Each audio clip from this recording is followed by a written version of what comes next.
So let's check out this county that was once called the most racist area in America. Just outside of Atlanta, oddly enough. Forsyth County, Georgia, home to about 270,000 residents today. But in like the early 1900s or so, was the site of what they called racial cleansing.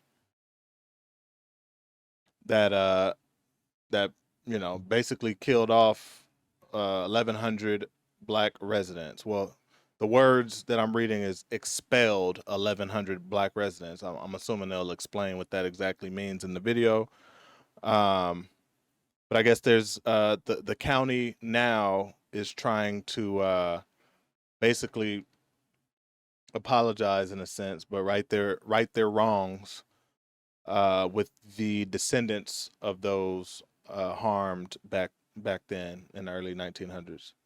So interesting stuff. Thought I'd share this. Y'all let me know what y'all think. All right, it's Ricky Rich with Black Primacy. Please don't forget to like, comment, subscribe, and turn on your notifications. And yeah, they're giving us this disclaimer. So let's see what this is about.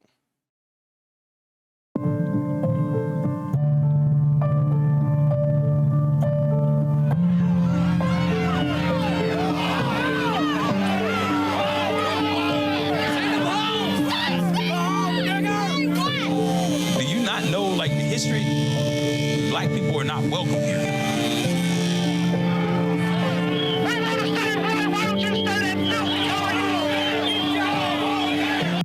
Kind of weird though. These videos aren't from 1912, so well, maybe they just put these. I don't know. I'm just thinking out loud.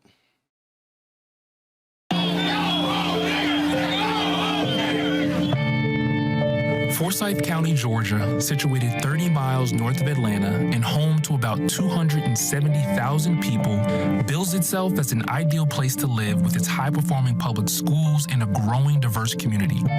But beneath this vibrant exterior lies a deep and complex history rooted in racial violence and injustice.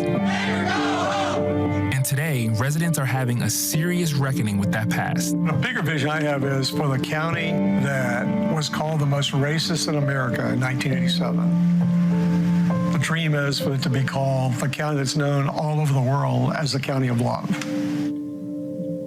In 1910, Forsyth County had just over 1,100 African-American residents, a mix of land and business owners. By 1920, however, there were virtually zero, as most of the black population was violently expelled from the county in 1912, following the killing of a white woman, May Crow, and the subsequent racial terror, including the lynching of Rob Edwards and the hanging of two black teens, Ernest Knox and Oscar Daniel.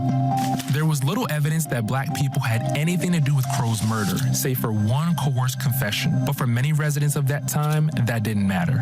Black residents were forced out and told never to come back. Okay, so I thought that they killed off 1,100 African Americans. They kicked them out and basically took their property and took their land. So there you have it. I stand corrected. Thank God, because this is about to be dark. County remained virtually all white until the 1980s. We bring you today to Forsyth County, Georgia. In 1987, Oprah Winfrey brought national attention to Forsyth County's legacy of racial exclusion. You don't believe that people of other races have the right to live here? They have the right to live wherever they want to, but we have the right to choose if we want a white community also. That's why we moved here. You believe? That's what you believe. Excuse me. We just want to welcome everybody here to this third annual Forsyth Descendants Scholarship Celebration. In recognition of these historical injustices, a scholarship was established in 2022 for descendants of the expelled black families. Each recipient receives up to $10,000 a year for undergraduate studies for up to 4 years. Erin Hall is a recipient of the scholarship and a junior at the University of Georgia. What did you know about Forsyth before even knowing about the scholarship? My mom told me more stories about my great-great-grandfather and what she had known, but other than that, I didn't know about like the expulsion at all or any of the history.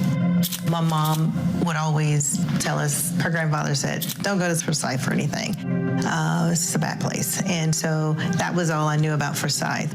The scholarship committee connected Aaron and Angela with a genealogist who was able to connect the dots between local records and tidbits they knew about their family history. You have an opportunity to get a scholarship, which is like amazing, but at the same time, you're learning, you're able to benefit from something that was really ugly and traumatizing for your family and ancestors. So have you thought about that, and how did that weigh on you as you're filling out the scholarship? It was great to know that I could benefit from it, but I was also like, do I even deserve this for like how hard that they worked towards everything and how much they like went through because of the expulsion. But I think it's also great to just recognize like everyone's descendants and ancestors, make them proud, because this is like educational, so it's like going towards like our future as well, and hopefully just like pushing the success of our families even further.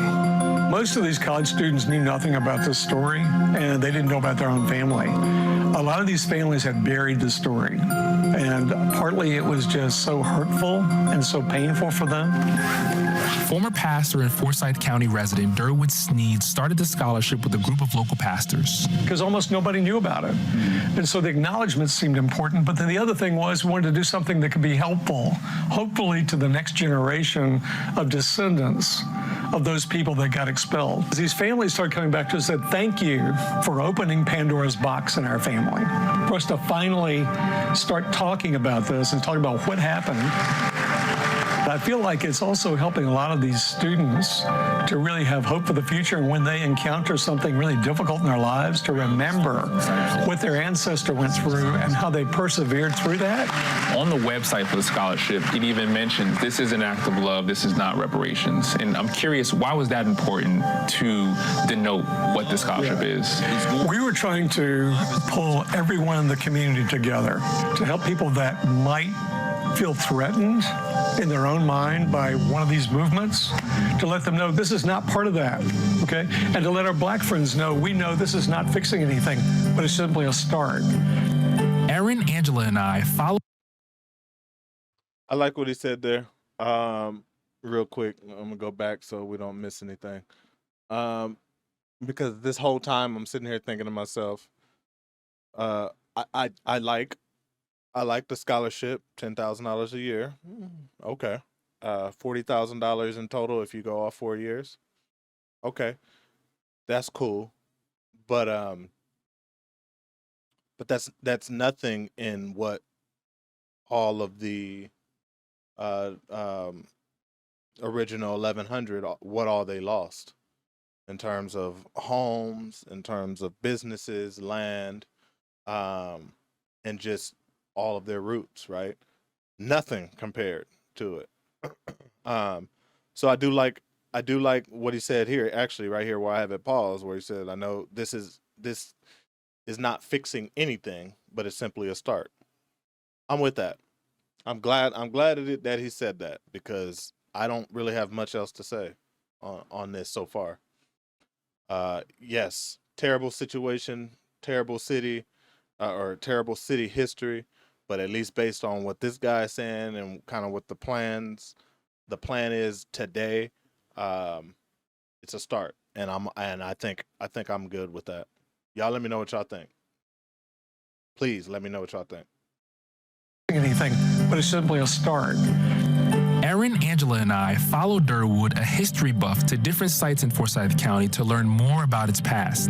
Among them, Tolbert Street Cemetery, the site of a former Black Episcopal church and grave site that was restored in 2022. Pleasant Grove Baptist Church, where May Crow is buried, and Cumming City Square, where a mob of angry white residents hung Rob Edwards. A placard for lynching in Forsyth County that describes what happened on September the 10th of 1912. Aaron, what are you thinking and looking at? I feel like maybe part of the reason I didn't really like history in high school was because I felt like it was like sugar-coated a lot. But I do appreciate how like all of these plaques and everything speaking about like the lynchings and burials are kind of saying it for how it is. Yeah. And like describing the brutality that was faced and not just like sugar-coating things to make it easier for people to digest. Josh Bird's family was forced out of Forsyth County in 1912. What's going on, bro? How are you, man? Good. Good to see you, bro. Good to see you as well. But just 2 years ago in 2022, the barber opened up a shop here. So the fact that you ended up moving here, like, how did that happen?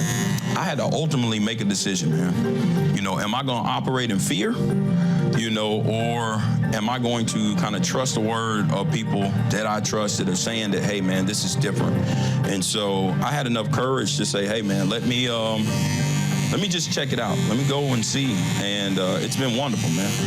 A black man who owns a black business in a city, a county where his ancestors were once kicked out of. When you take a step back, how does that land for you? I feel like my ancestors are probably proud, extremely proud. I feel good being able to say that. Today, 1 in 3 residents of Forsyth County are people of color, predominantly Asian American and Hispanic American, but the county has never been past 5% black. Join me in welcoming Josh Bird. Josh was a speaker at a ceremony honoring the newest recipients of the Descendants Scholarship. When you're ripped away from your life, your livelihood, everything that you know, and you're forced to uproot and you're forced to go and live in different places, you have to have a courage to continue on. How has this scholarship benefited you? Of course, there's like the financial aspect. It's made it so I could just focus like primarily on school, but also just learning about like my family history has been super important. And it made me like appreciate the educational opportunities I have now and to try to just do as much as I can to do the best for myself and set like future generations up for success as well. So is it safe to say you'd move to Forsyth next month? I love my area, so I would say no to that for that reason. But it's a very nice area. Yeah, I don't A know large that, number. I don't know that I would I wouldn't be messing around out there. So the barber, I forgot his name already. I don't know why it does this. He's pretty bold for getting out there. This guy here. Kudos to him. Kudos to him. I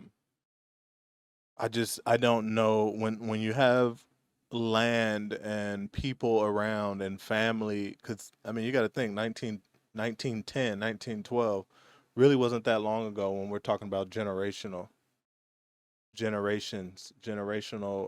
trauma, generational learning, right? Like the kids of those adults at that time are still around.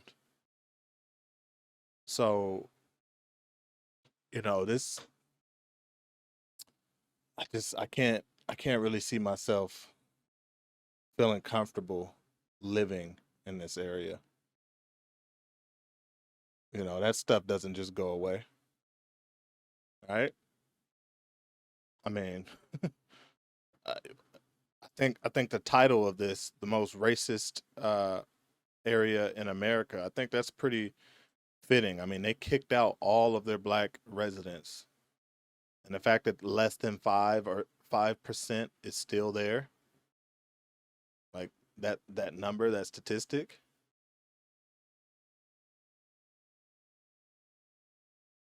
I don't know. That tells me that there's still a lot of mostly could be because all of the black folks in the area are probably like, yeah, I'm not messing with that area, so it's probably hard to get people to move there. um I don't know. I think next time I'm in the Atlanta area, I'm gonna try and I might stop by. I don't know. I ain't trying to get lost out there either. I don't know. But like I said earlier, I think I like what I heard. Whether or not it's legit, only time will tell, right? But this is interesting. It's interesting. I think it's gonna take a lot of people,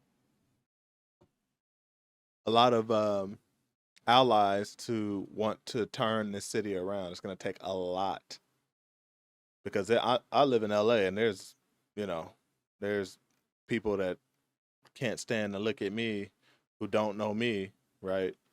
Meaning there's some really, really racist people right here in LA.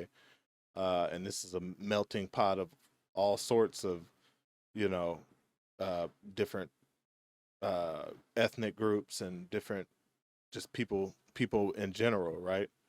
So I couldn't imagine a place that literally kicked all of their African American residents out, you know, being any better than it is out here. I feel like it'd just be so much worse. But this is interesting. I don't know. You guys let me know what y'all think, all right? Please let me know what y'all think, because I'm just kind of baffled here. All right, y'all let me know what y'all think. It's Ricky Rich with Black Primacy. Please don't forget to like, comment, subscribe, and turn on your notifications.